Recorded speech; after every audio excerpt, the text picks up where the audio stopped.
Hello everyone, मैं रमन कुमार रजक स्वागत करता हूं आप सभी का अपने यूट्यूब चैनल पर। दोस्तों, आज की चर्चा का विषय है पीओ एंड आरएमएस का जो अकाउंटेंट का जो एग्ज़ाम होता है उसके पेपर पैटर्न और सिलेबस के बारे में आज हम लोग जानेंगे।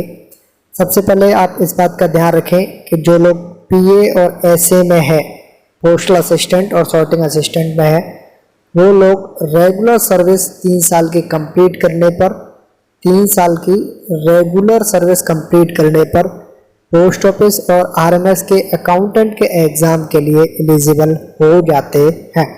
तो इस बात का आप लोग ध्यान रखें कि इस एग्ज़ाम के लिए कौन एलिजिबल है। सिर्फ और सिर्फ पीए से एलिजिबल होते हैं जो कि कम से कम 3 साल की उनकी रेगुलर सर्विस हो जाती है, वो लोग इस एग्ज़ाम को दे पाते हैं। नेक्स्ट हम लोग जानेंगे पेपर पैटर्न एंड सिलेबस के बारे में। तो सबसे पहले जानते हैं कि पेपर का पैटर्न कैसा रहने वाला है। पैटर्न में सबसे पहले आप लोग इस बात का ध्यान रखें कि अकाउंटेंट के एग्ज़ाम के लिए 2 पेपर होंगे, पेपर 1 और पेपर 2। नेक्स्ट इम्पोर्टेंट बात ध्यान रखें कि पेपर 1 हो या पेपर 2 हो, दोनों को ही 2 पार्ट्स में डिवाइड किया गया है। दोनों के 2 पार्ट्स हैं। दोनों ही जो पेपर है वो 100 नंबर के होंगे, यानी कि पहला पेपर है वो भी 100 नंबर का है, दूसरा जो पेपर है वो भी 100 अंक का होगा। इस तरीके से टोटल जो पूर्णांक है, मैक्सिमम मार्क्स है, वो 200 अंक का आपका पेपर होगा। नेक्स्ट इस बात का भी आप लोग ध्यान रखें कि जो पेपर है, इस पेपर को सॉल्व करने के लिए, यानी कि पेपर नंबर 1 और 2 दोनों को सॉल्व करने के लिए आपको बुक की मदद मिलेगी, यानी कि आप लोग बुक लेके जा सकते हैं एग्ज़ाम में। एग्ज़ाम हॉल में जब आप बुक लेके जाएंगे तो आप सभी बुक लेके नहीं जा सकते। कुछ ऑथराइज जो पब्लिकेशंस हैं, जैसे स्वामी पब्लिकेशंस की बुकों को अब ऑथराइज किया गया है एग्ज़ाम के लिए, तो आप लोग स्वामी पब्लिकेशंस की जो बुक है अकाउंटेंट वाली, उनको आप लेके पेपर में जा सकते हैं। और साथ के साथ इस बात का भी आप लोग ध्यान रखें कि जो पेपर 1 और जो 2 है, दोनों ही पेपर्स में 1/3 जो पार्ट है, यानी कि 30% की बात करें, 30% की बात करें ये थ्योरेटिकल है, और बात करें 2/3 की, यानी कि 70% की बात करें, 70% जो पेपर है वो प्रैक्टिकल बेस होगा। थ्योरेटिकल बेस और प्रैक्टिकल बेस का मतलब क्या है कि सिंपली आप इस तरीके से समझें कि आपको 30% जो क्वेश्चंस हैं, यानी कि 10 में से 3 जो क्वेश्चंस हैं, उनको आपको थ्योरी के रूप में लिखना होगा। थ्योरी के रूप में लिखना होगा। 70% यानी कि 10 में से जो 7 क्वेश्चंस हैं वो आपके लिए एक तरीके से मैथ्स के जैसे क्वेश्चंस होते हैं, यानी कि उसमें आप लोगों को कुछ ना कुछ कैलकुलेशंस करनी पड़ेगी। उस तरीके से कहें तो वो प्रैक्टिकल रूप में होगा। तो इस बात का भी आप लोग ध्यान रखें। दोनों ही पेपर्स में ऐसा आपको देखने को मिलेगा। दोनों ही पेपर्स की बात करें, चाहे बात करें आप लोग पेपर फर्स्ट के बारे में, चाहे पेपर सेकंड के बारे में बात करें, दोनों ही एग्ज़ाम्स के लिए जो लोग जनरल कैटेगरी में है, जनरल कैटेगरी में है, यानी कि एससी और एसटी के अलावा जनरल कैटेगरी की बात करें या आप लोग बात करें ओबीसी कैटेगरी के बारे में, इन दोनों के लिए अलग अलग पेपर्स में, यानी कि पेपर नंबर 1 की बात करें, पेपर नंबर 2 की बात करें, बात कर लेते हैं सबसे पहले आप लोग जनरल के बारे में, फिर बात कर लेते हैं आप लोग एससी एंड एसटी के बारे में। तो पेपर नंबर 1 में जनरल के लिए आपको मिनिमम कितने मार्क्स लेके आने हैं? जनरल के लिए मिनिमम आपको 45 मार्क्स लेके आने हैं। कितने मार्क्स लेके आने? 45%। पेपर सेकंड में भी कितने लेके आने? 45%। ये मिनिमम मार्क्स आपको लेके आने ही होंगे। और इन दोनों का जो टोटल की बात करें उसका 50% लेके आना है, यानी कि आपको मिनिमम 200 में से 100 अंक लाने ही होंगे अगर आप लोग जनरल एंड ओबीसी कैटेगरी में है। तो एससी एंड एसटी में है तो प्रत्येक पेपर के लिए 38% मार्क्स आपको लेके आने हैं, यानी कि 38% कम से कम आपको दोनों पेपर्स में लेके आने हैं। और दोनों के टोटल के बारे में जब बात की जाएगी तो आपको 43% मार्क्स लेके आने हैं। इस बात का आप लोग ध्यान रखेंगे। क्राइटेरिया जो क्वालिफाइंग मार्क्स का वो थोड़ा सा डिफिकल्ट है कि पेपर फर्स्ट में 45, पेपर सेकंड में 45 मार्क्स, टोटल में 50% होना चाहिए। SC एंड ST के लिए पेपर फर्स्ट में 38%, पेपर सेकंड में 38% और टोटल में कितना है 43% होना चाहिए। इस बात का आप लोग ध्यान रखेंगे।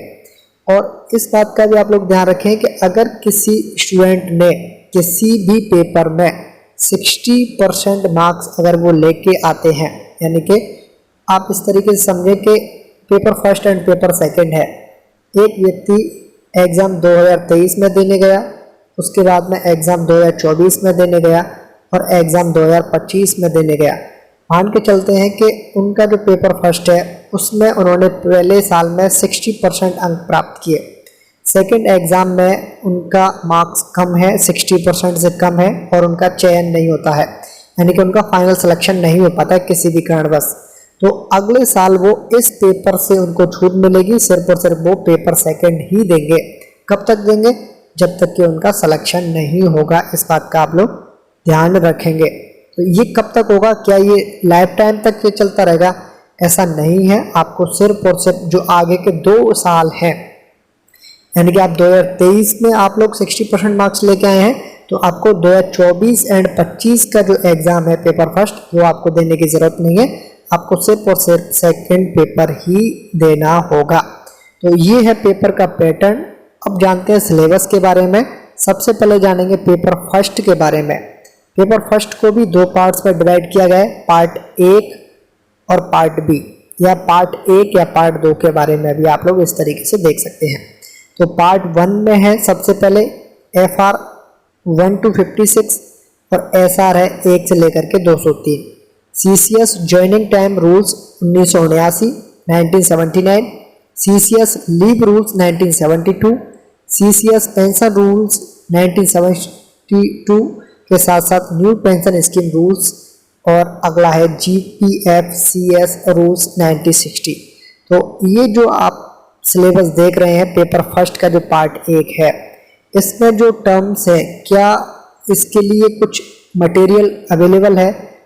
यस, इसका आंसर है यस। आप लोग इसका जो सिलेबस है वो इंडिया पोस्ट की वेबसाइट से डाउनलोड कर सकते हैं, यानी कि जो मटेरियल है वो आप लोग पूरा का पूरा मटेरियल इंडिया पोस्ट की वेबसाइट से डाउनलोड कर सकते हैं। और इजी वे में चाहते हैं तो आप लोग स्वामी पब्लिकेशंस की बुक को ही रीड करें, क्योंकि यही आपको एग्ज़ाम में लेके जानी होती है। नेक्स्ट बात करें पेपर फर्स्ट के सेकंड पार्ट के बारे में। तो पहला टॉपिक है DNS अलाउंस, दूसरा है हाउस रेंट अलाउंस, तीसरा है सिटी कंपनसेटरी अलाउंस, चौथा है चिल्ड्रन एजुकेशन अलाउंस और पांचवा है सर्विस रूल्स फॉर GDS। और उसमें भी आपको क्या पढ़ना है? सेक्शन 3, 6, 7, 9 और 11। तो इस तरीके से आप लोग अपने सिलेबस के अकॉर्डिंग ही पढ़ेंगे। पेपर सेकंड के बारे में बात करें। पेपर सेकंड का जो पार्ट 1 है उसमें पहला है फाइनेंशियल हैंडबुक FHB वॉल्यूम 1 और 2। इसके साथ साथ आपको पोस्टल मैनुअल वॉल्यूम 2 पढ़ना है, और उसके भी कौन कौन से चैप्टर पढ़ने हैं? 4, 5, 7, 8, 9, 10 और 12, यही चैप्टर्स ही आपको पढ़ने हैं। इसके अलावा schedule of financial powers of the department of post. Next topic है core system integrator manual in SAP environment related to finance and accounts, F&A functions, HR payroll management manual. ये सारा जो मटेरियल है वो भी आप लोगों को इंडिया पोस्ट की वेबसाइट पर मिल जाएगा। नेक्स्ट बात करें पार्ट सेकंड के बारे में। पार्ट सेकंड में है postal manual volume 6 part 1, 2, postal manual volume 7, postal manual volume 12, 16 और उसके बाद में है 17। ये सारे जो पार्ट्स हैं इनके आप लोगों को यही पढ़ने हैं। पोस्टल मैनुअल वॉल्यूम 6 का पार्ट 2 जो कि MOs, IPOs और BPO से संबंधित है वही आपको पढ़ना है।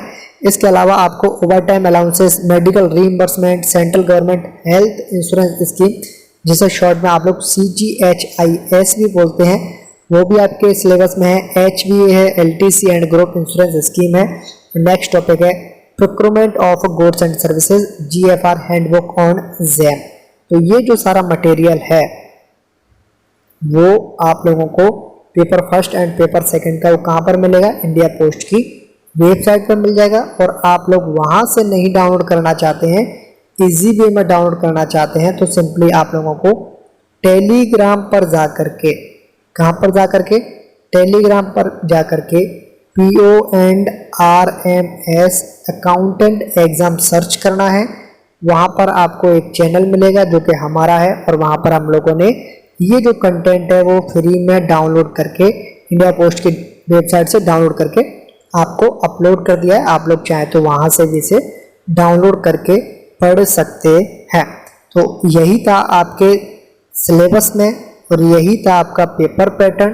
तो इस तरीके से आप लोगों ने एक ही वीडियो में सारी चीज़ों को कवर किया है।